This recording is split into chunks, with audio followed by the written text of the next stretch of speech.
Wala, close traffic tayo dito ngayon. Nadaganan ng wing van ng isang SUV sa Diadi, Nueva Vizcaya. Ayon sa pulisya, nawala ng preno ang truck habang bumabiyahe. Sinadya raw na ibangga ng driver sa buhanginan sa gilid ng kalsada ang truck. Pero tumagalid ito kaya tinamaan at nadaganan ang paparating na SUV. Kadamay rin ang isa pang truck. Ligtas naman ang lahat ng sakay ng truck at SUV. Aabot sa 87,000 na residente sa paligid ng Bulkang Canlaon ang pinalilikas matapos itong pumutok kaninang hapon.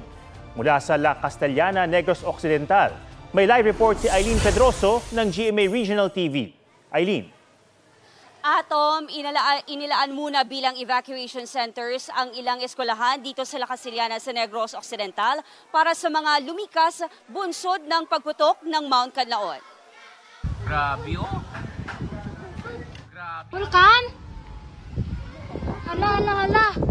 Nagulantang ang mga residente ng La Castellana sa Negros Occidental nang magbuga ng maitim at makapal na usok ang Bulkan Canlaon pasado alas 3 kaninang hapon.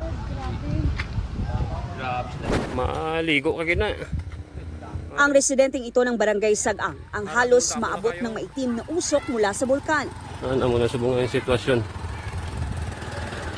Turtikin kadulom kagkalapan sa ngaso. Ayon sa FIVOX, nagkaroon ng magmatic eruption na tumagal ng 7 minuto. Ang ibinugang usok umabot sa taas na 3,000 meters mula sa bunganga ng bulkan. Umabot ito sa mga lugar gaya ng Baguio City, Murcia at La Carlota City sa Negros Occidental. Kahit mula sa tawid dagat sa Toledo City sa Cebu, tanaw ang dambuhalang ash cloud. Ang pagputok ng bulkan sinunda ng ashfall. Parang malakas na ulan. Akala ko nga ulan, kinuha namin yung mga sampay namin. Oh, bakit hindi naman ako nabasa? Kaya pala buhangin yung bumapatak. Sa Barangay Maaw, Baguio City, nabalot ng makapal na abo ang kalsada. May mga sumama ang pakiramdam. Para naninikip yung dibdib namin. Tapos, dami alikabok sa daan. Pinalikas na ang mga residenteng nakatira sa loob ng 6-kilometer permanent danger zone. Paalala lang natin sa ating mga kababayan living around the Canlaon volcano na they should be vigilant and they should always be prepared in case mag-escalate po yung activity, and we will raise the alert level from alert level 3 to alert level 4. Paalala ng FIVOX kapag may ashfall, manatili sa loob ng bahay at takpan ng ilong at bibig gamit ang N95 na face mask at goggles. Isara ang mga pinto at bintana ng inyong bahay. Maglagay ng basang tuwalya sa bukasan ng pinto at bintana. Ipasok ang mga alagang hayop sa kanilang kulungan o sa loob ng bahay. At hugasang mabuti ang mga prutas at gulay bago kainin. Atom, nagpatupad na ng class suspension ng ilang bayan dito sa Negros Occidental, pati na ang bayan ng La Castellana upang masiguro ang kaligtasan mula sa epekto ng pagputok ng bulkan. Yan muna ang latest mula dito. Balik sa iyo dyan, Atom. Maraming salamat, Eileen Pedroso ng GMA Regional TV. Sinampahan na ng kasong murder ang mag-asawang pulis na suspect sa pagpatay at pag-chop-chop sa kabaro nilang pulis. Crime of passion ang turing dito ng mga investigador, pero giit ng nagpakilalang anak ng biktima, pinagplanuhan ang pagpatay. May report si Emil Sumangit. Dahil umano sa love triangle, pinatay at chinap-chop ang labi ni Police Executive Master Sergeant Emmanuel De Asis sa loob ng Camp Bagong Diwa sa Taguig. Nitong Huwebes, nahukay ang nakasakong pira-pirasong labi ng biktima sa bakuran ng isang bahay sa Baguio City. Tinitingnan pa rin nating motibo naman dito is yung crime of passion kasi may sinasabi nga na may love triangle doon sa ating dalawang suspect at yung ating victim. Suspect ang mga kabaro niyang Police Lieutenant Colonel at kanyang misis na may ranggong Executive Master Sergeant ayon sa pulisya. Batay sa inihaing extrajudicial confession ng Police Lieutenant Colonel, naakto kanya ang kanyang misis na kasama ang biktima. Nabaril niya yung ating victim. Nagpakuha siya ng hakso doon sa kanyang asawa at pagkatapos ay dinismember yung ating victim at inilagay sa sako. Pero sa isang post sa social media, sinabi ng nagpakilalang anak ng biktima na isa ring PNP official na pinagplanuhan ng mag-asawang suspect ang krimen. Walang nabanggit ang ating suspect dun sa kanyang statement na pinagplanuhan. Sa ngayon po kasi nagdidepende lang kami talaga dun sa naging extrajudicial confession ng ating lalaking suspect. So kung ano man po yung mga nalalaman pa nung anak nung victim is pwede po siyang pumunta dun sa Taguig City Police Station para makapagbigay po ng kanyang statement. Hiniling ng pamilya ng biktima sa GMA Integrated News na hindi muna sila magsalita. Ito naman po ay isolated event. Wala pong pwedeng maging reason para pag-isipan nila ng hindi maganda ang organization or ang PNP. Ito po ay personal po. Personal na nangyari sa 3 tao. Sinampakan na ng kasong murder ang mag-asawang suspect. Ibinurol naman sa kapilya ng QCPD headquarters ang labi ni De Asis bago ilipad sa Puerto Princesa, Palawan bukas kung saan siya naka-assign. Emil Sumangil, nagbabalita para sa GMA Integrated News. Nadiskubring walang record ng kapanganakan ng mahigit 400 pangalan na nakapirma sa mga resibo ng confidential funds ng Department of Education. May report si Jonathan Andal.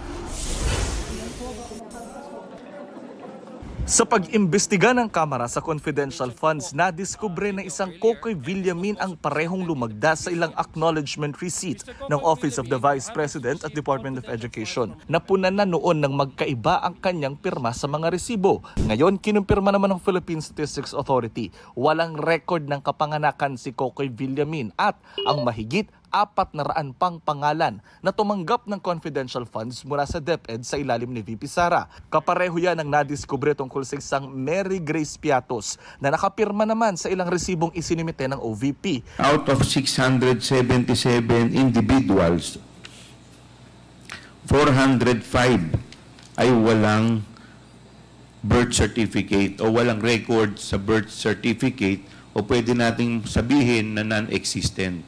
Ang iba namang pangalan may record sa PSA pero maraming kapangalan. May 3 resibo namang nakapangalan sa isang Alice Crescencio pero magkakaiba ang pirma at address. Meron ding magkaiba ang pangalan pero pareho ang pirma. Medyo kalokohan na po ito. Itong mga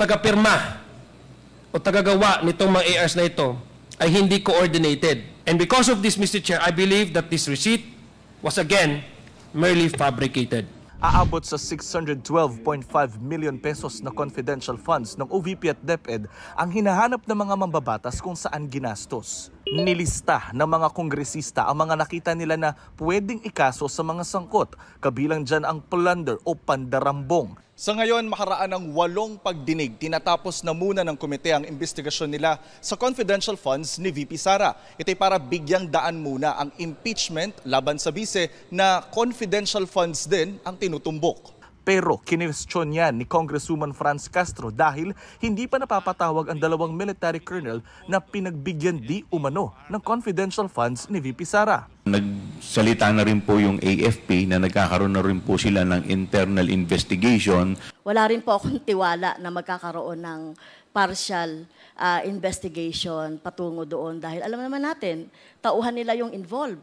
Sinusubukan pa ng GMA Integrated News na makuha ang panig ng BISET ng AFP tungkol dyan. Dati nang iginiit ni VP Sara, walang misuse ng confidential funds at hinahanapan lang siya ng butas para maireklamo ng impeachment. 2 ng impeachment complaint ang nahihain laban sa kanya. I welcome that finally na-file na yung impeachment case na sinasabi nilang i-file nila since last year pa. Okay din yung impeachment case dahil ako lang yung ang tinitira lang, hindi nakasali yung mga kasamahan ko sa Office of the Vice President and yung mga dati kong kasama sa Department of Education. Jonathan Andal, nagbabalita para sa GMA Integrated News. Mahigit 10 bilyong piso ang nagastos na confidential and intelligence funds ng gobyerno noong 2023. Base sa datos ng COA, pinakamalaki ito sa kasaysayan. Mahigit 4.4 billion pesos ang confidential expenses habang mahigit 6 billion pesos ang intelligence expenses. Pinakamalaki ang confidential expenses ng Office of the President. Meron ding ginastos ng confidential funds ang Office of the Vice President, Office of the Secretary ng Department of Justice, Department of National Defense at DILG. Ang confidential expense ay para sa surveillance activities o paniniktik ng mga ahensya ng gobyerno para suportahan ang mandato nito.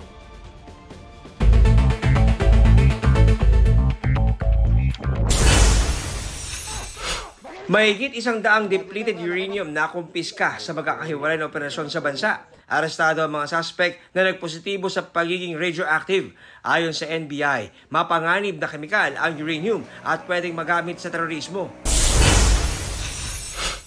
30 tonelada ng taklobo na nagkakalaga ng 45 million pesos na kumpiska sa Patikul, Sulu. Endangered na ang mga ito at bawal kolektahin at ibenta. Tinutugis pa ang mga suspect. Mga member ng media makakatanggap ng medical discount sa Chinese General Hospital and Medical Center, kabilang sa laboratory service at room rates. Paraan daw ito ng naturang ospital para bigyang halaga ang serbisyong ibinibigay ng mga taga-media. John Consulta, nagbabalita para sa GMA Integrated News. 16 days to go bago magpasko. Sa Amerika, daan-daan nagdi Santa at nag-ski. Pero hindi lang yan basta trip, kundi for a cause. Nakalikom sila ng mahigit kalahating milyong piso para sa kanilang beneficiary. Sa Vatican City, pinailawan na ang Christmas tree at ang nativity scene sa St. Peter's Square. Galing pa ng Northern Italy ang 29-meter Christmas tree. Tambok naman sa nativity scene ang kubong gawa sa tambo. Tinagaan ang kanyang kainuman ng isang lalaki sa Antipolo City. Tuldak! Wag! Nakunan ng video ang habulan ng biktima at suspect na parehong may itak.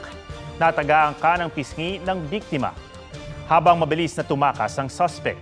Ayon sa biktima, pinagbintangan siya ng kainuman na kumuha ng wallet nito. Patuloy na pinaghahanap ang suspect na sasampa ng reklamong frustrated homicide ng pulisya.